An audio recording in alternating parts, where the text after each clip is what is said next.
کہا بیٹا بولو, خاموش ہے. پھر کہا بیٹا بولو, تو کہا ماں ایک شرط پہ بولوں. کیا شرط ہے؟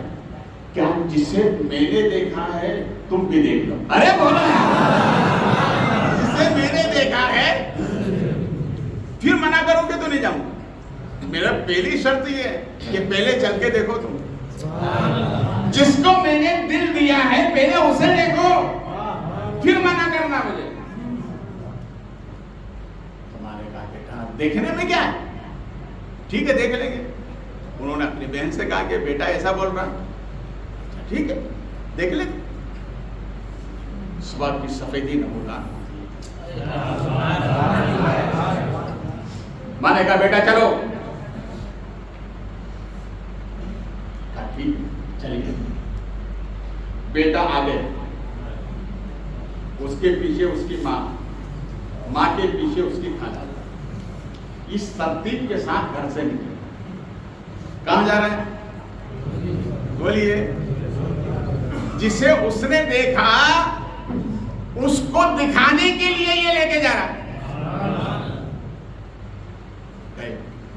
نماز فجر کے بعد سرکار صحابہ کو نصیحت فرما رہے ہیں.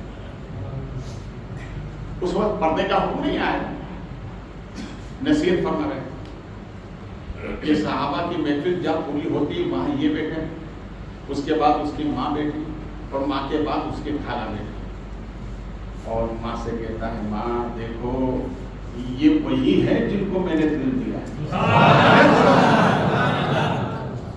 یہ وہی ہے جن کو میں نے دل دیا ہے. ماں دیکھو تو صحیح, کائنات میں ان جیسا کوئی ہو نہیں سکتا. بڑے خوبصورت ہیں. تو میں نے پلٹ کر کہا خاموش ہو جا, اس لیے کہ میری نگاہیں کہہ رہی ایسا ہو ہی نہیں سکتا.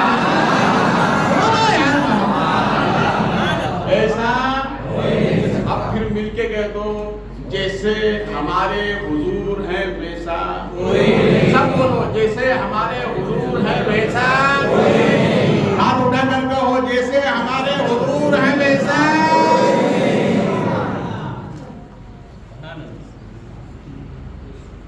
سبحان. یہ شان ہے ہمارے.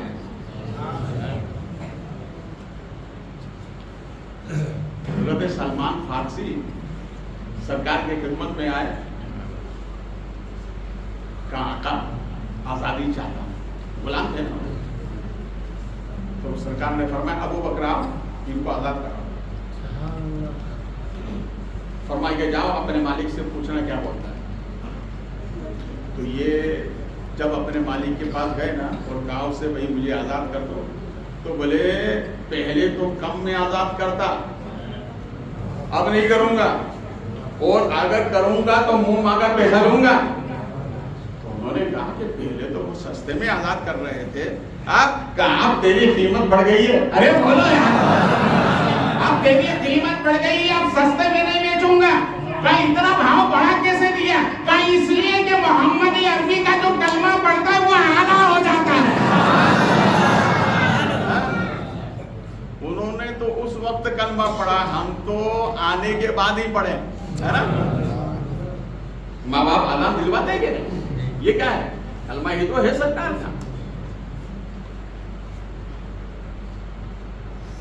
تو اس نے کہا سنو تمہیں آزادی چاہیے نا, اتنا سونا چاہیے, اتنے درہم چاہیے, اور 300 کھجوروں کے درخت چاہیے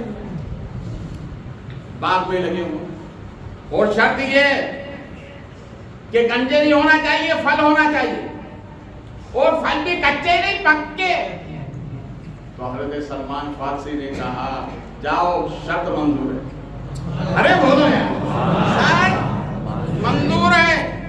آئے سرکار کی بارگاہ میں, کہا میرے آقا اس نے تو بڑی قیمت بڑھا دی. تو سرکار نے فرمایا بڑھائے کیوں نہیں, اس لیے کہ تم میری غلامی میں آ گئے. سرکار نے حضرت ابو بکر صدیق سے فرمایا کہ جاؤ یہ قیمت ادا کرو, ادا کرو. اب رہا 300 درخت والا باغ. سرکار نے فرمایا 300 پودے لے کر لائے گئے. آج بھی مدینہ شریف میں سلمان فارسی کا بھائی حضرت سلمان فارسی سرکار وہاں گئے, پودے لگا. بہت ذمہ داری سے بول رہا ہوں, سرکار نے لگائے پودے. ہے کوئی سائنس کی ایجنسی کہ ادھر لگائے ادھر درخت ہو جائے, ادھر پھل لگ جائے وہ بھی پکے؟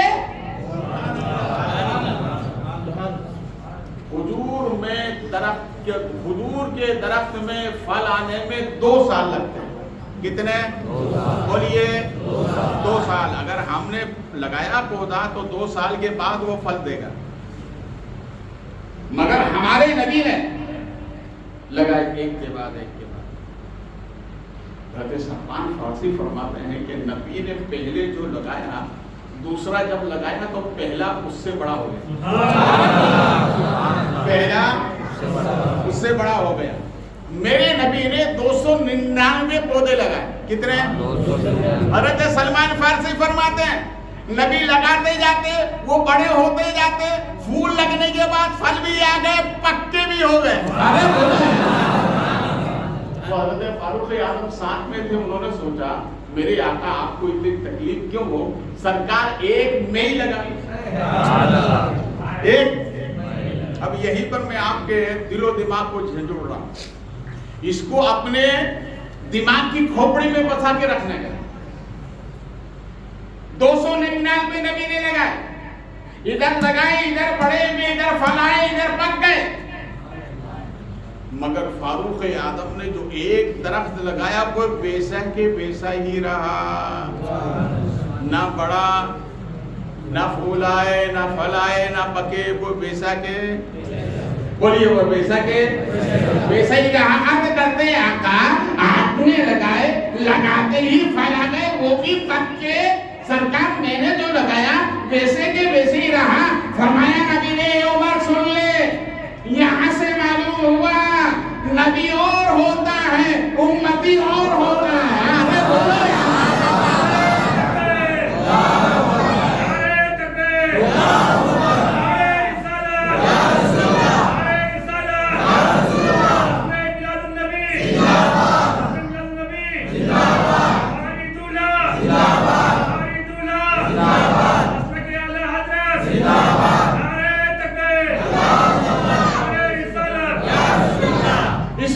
دنیا کی طاقت جہاں جواب دے جائے گی وہیں سے طاقت مصطفیٰ کی اب شروع ہوتی ہے. آپ نے آج تک دیکھا ایسا؟ بولیے.